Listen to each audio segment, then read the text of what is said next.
Hey, Bristol, what was that last post you made? Oh, so you had a look at that? I knew that a photo of some fancy food like that would really blow up online. I was even able to get 500 likes on it in an hour or so. Huh? There were that many likes on a rude post like that made by you? What? How was that post rude to you? I even asked you before making the post if it'd be okay to use that picture. And considering it was a good one, why wouldn't I be posting it?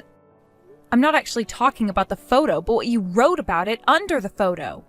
You really went and made me look like an idiot there. Huh?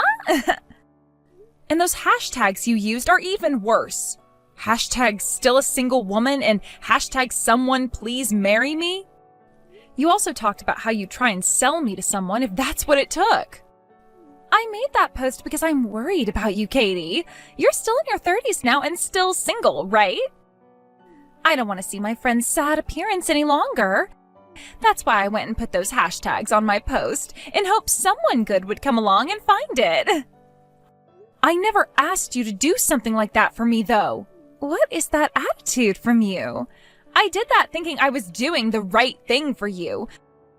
Sure, you won't ever become the wife of a CEO like me, but at least I was trying to get you with a man so that you could finally have a decent marriage. And I'm saying what you did today was not okay. I already have myself a really good and perfect fiancé that I'm totally happy with. And today I was planning on actually telling you about our plans of getting married soon. What? Is that true?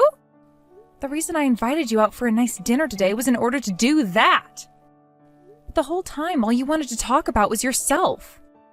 You would always jump into my sentences and make them about yourself, and then would go on and on and on about how happy you are.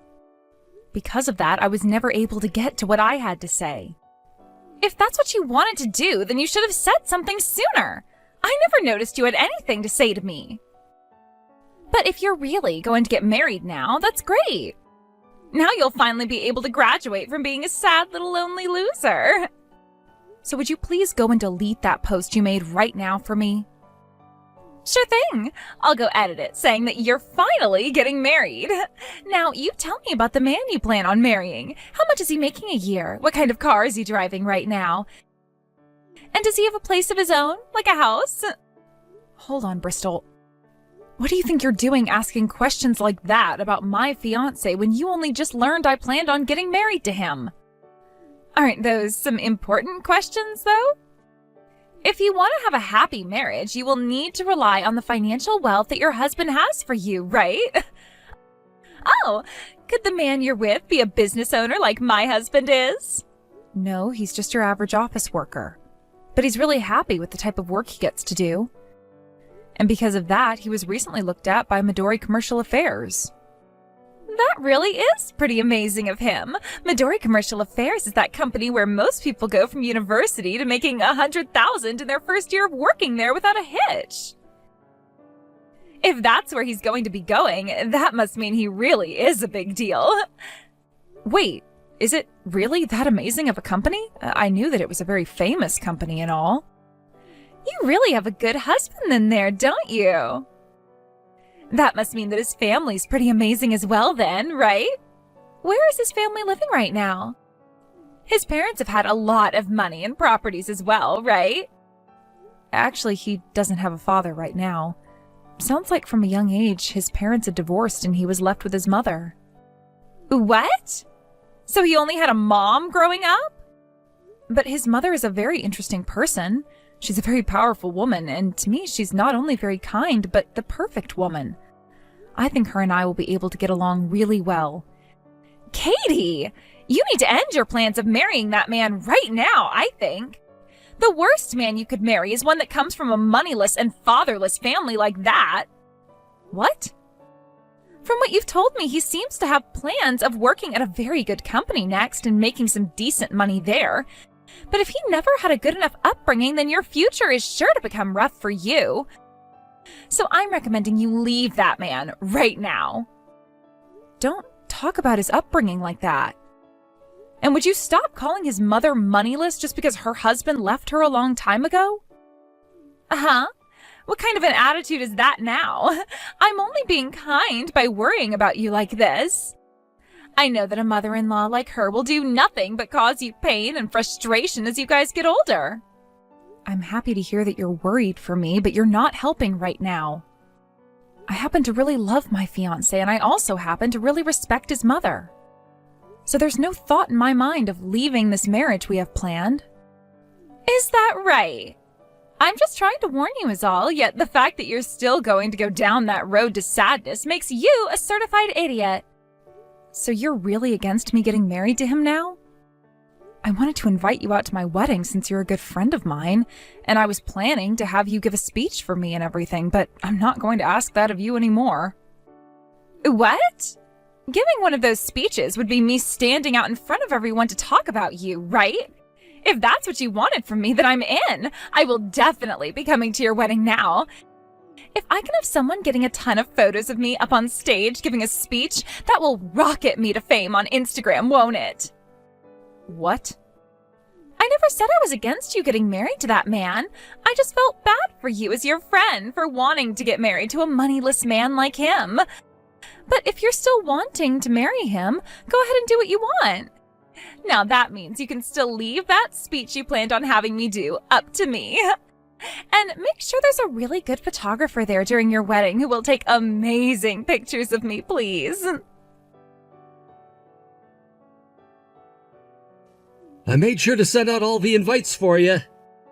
That means we should be pretty much complete with all the preparations for the wedding, right?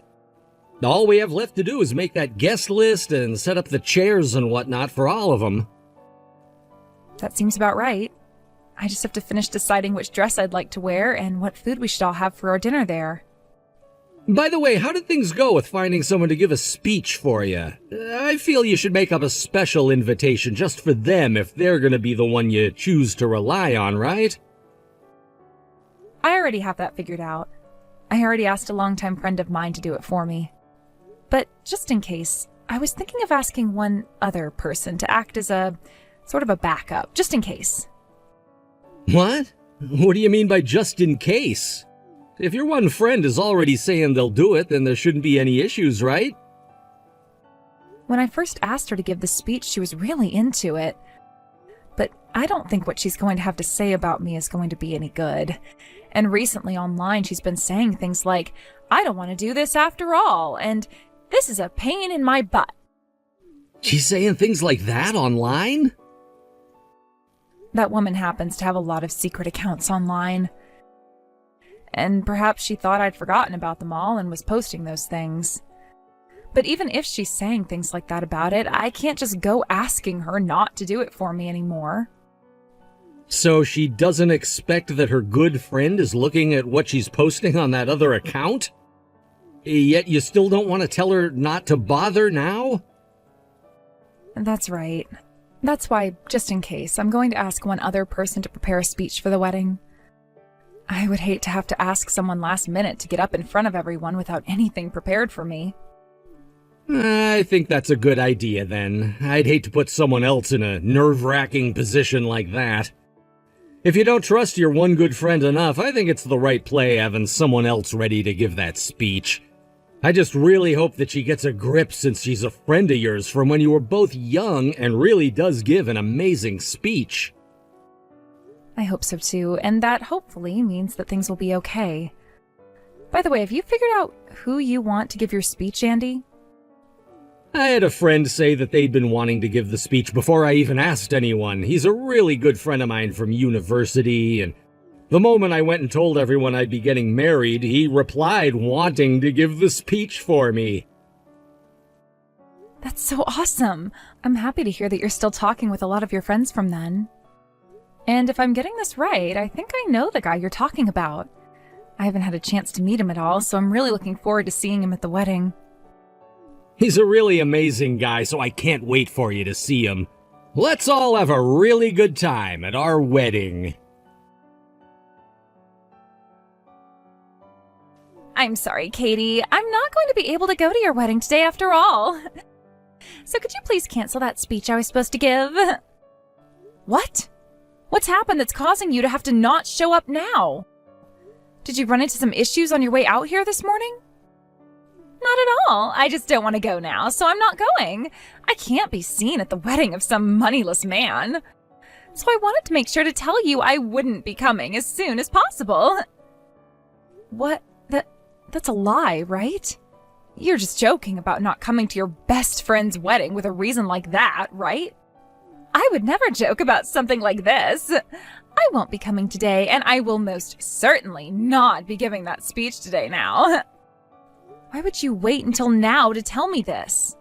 I get that it was a pain in your butt to have to give a speech and all, but what makes you think you can cancel with only hours left before my wedding? Wow, Jesus. Did you have a look at one of my secret accounts or something? But you couldn't have seen everything I was saying online, right? Everything? I was really wanting to give your speech when you first said something about it, but after that I realized it really was a pain for me. And when thinking about how your husband comes from a mom with no money at all, that really helped seal the deal. I mean, look at me. I married a CEO and am now his wife, right?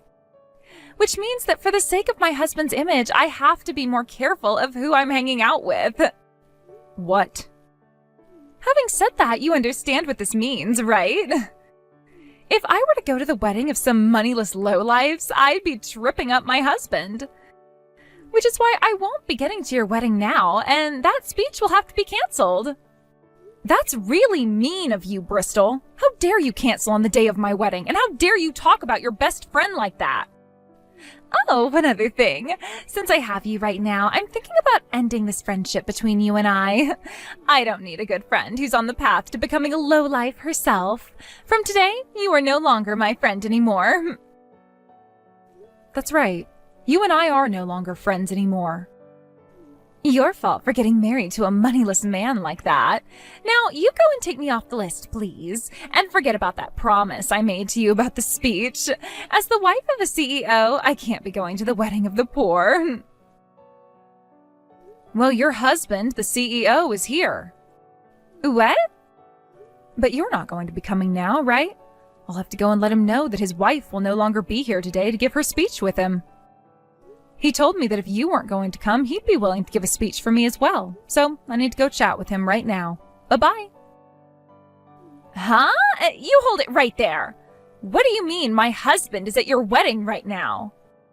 Why the hell would my husband be going to the wedding of a man from a fatherless, poor household?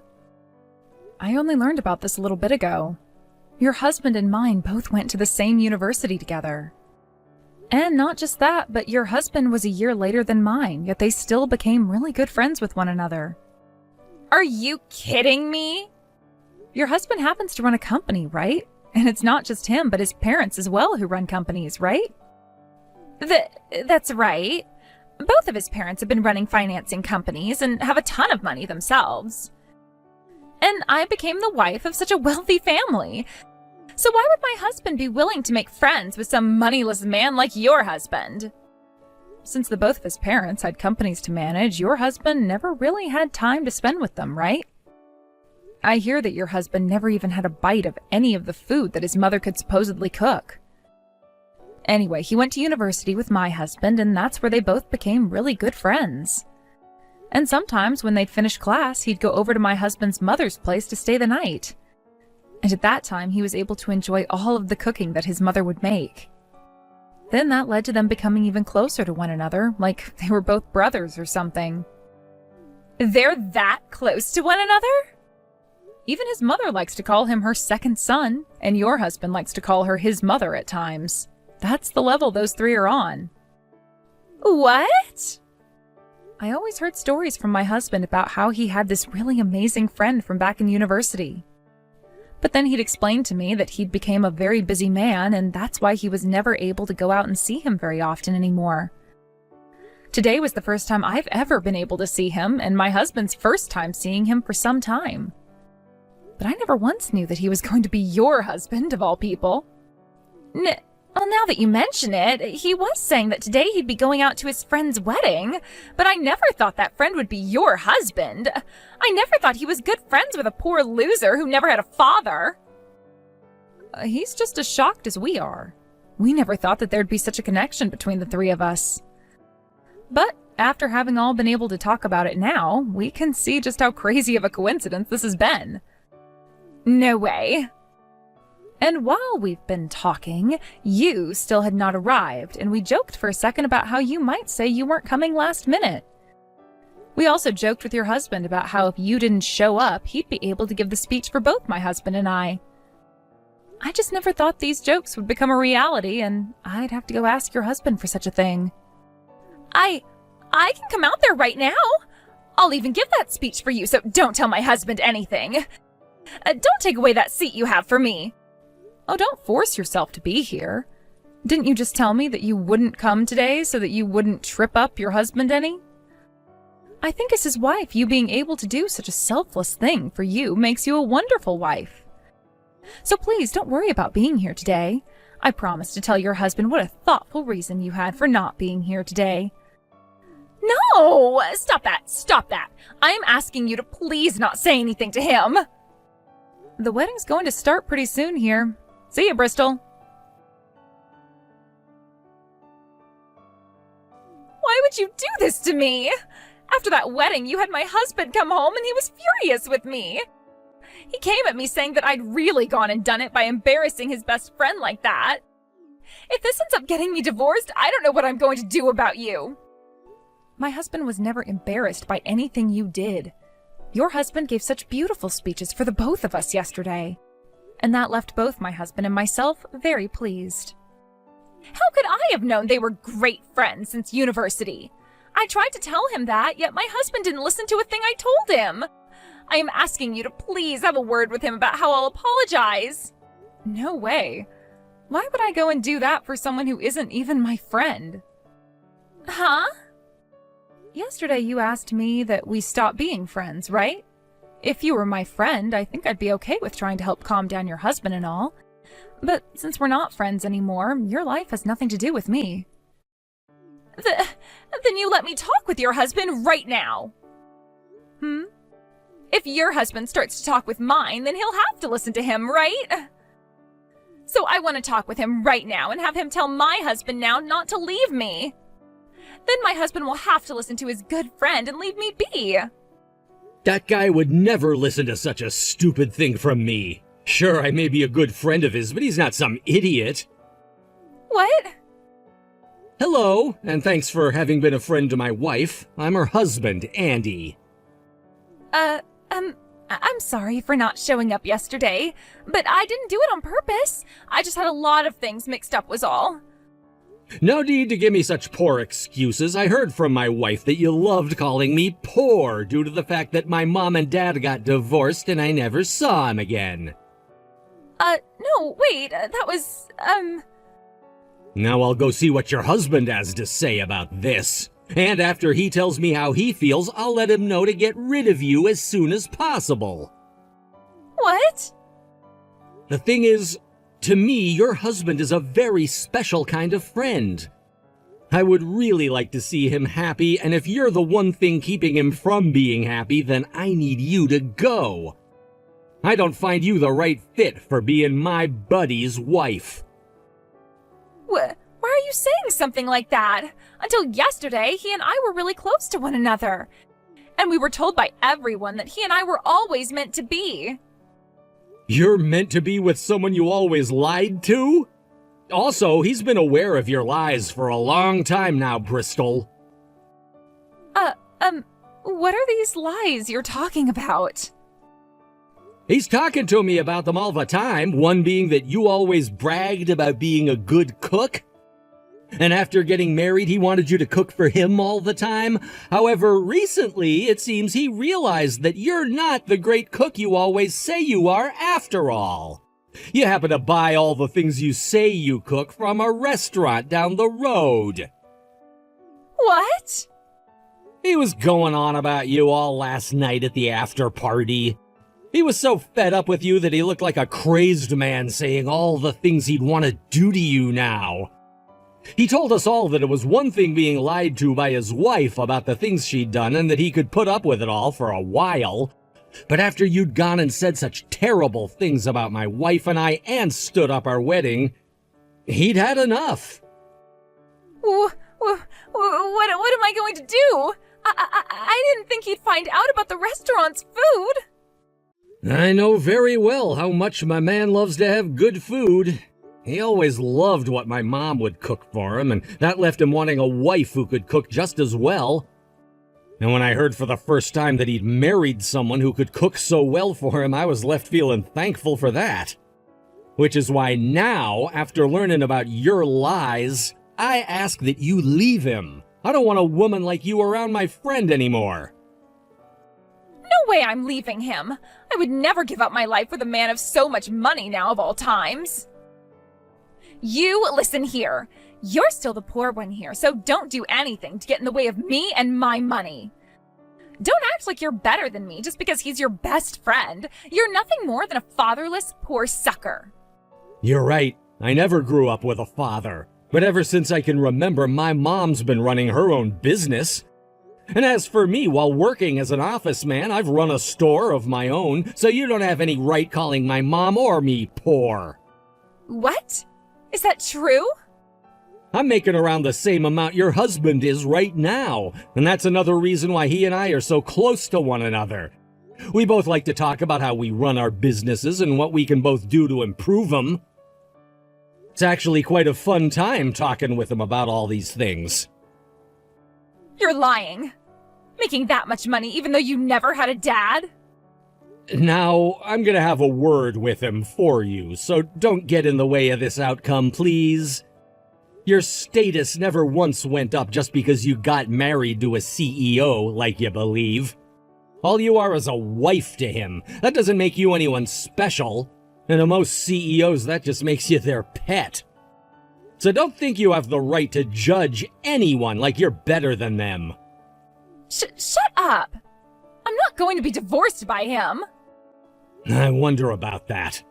What you were saying is that because I'm his best friend, he'll have to listen to what I say, right? So when I go and tell him to divorce you, he should be able to listen to that and do as I've said. I want you to be ready for this divorce from him now, because all you are to him is some basic woman he could find again easily after you're gone. Now don't you ever talk to my wife again, myself again, or to my best friend ever again. After that, Bristol and her husband really did end up getting a divorce that she'd been so desperately trying to avoid. And thankfully for me, I made sure to block her after Andy gave me back my phone. So I never had to hear anything else directly from her. For a bit there, her husband had been on the fence about really telling her to leave him, but after Andy went and told him about how not only he wanted her gone, but so did his mother, and so did a lot of their other friends, he made that choice to get the divorce. A little while after that had gone down, he started to pay my mother-in-law $1,000 a month to cook him some of her best meals a few times a month. As for Bristol and what happened with her after the divorce, she stopped posting about her life on her main account, and on her secret accounts, she'd say things like, "I can't do this anymore and my life is over, so please could someone love me?" Such sad and depressing posts like that would go on for weeks and months. And soon those all stopped as well, as not a single person actually cared about what happened to her, and she was left with no likes or replies to any of her posts. I'm not sure what's happened to her since she stopped posting anything on any of her accounts, but the last time I went and had one final look, every single one of the accounts had been erased, and that was the last bit of Bristol gone from existence.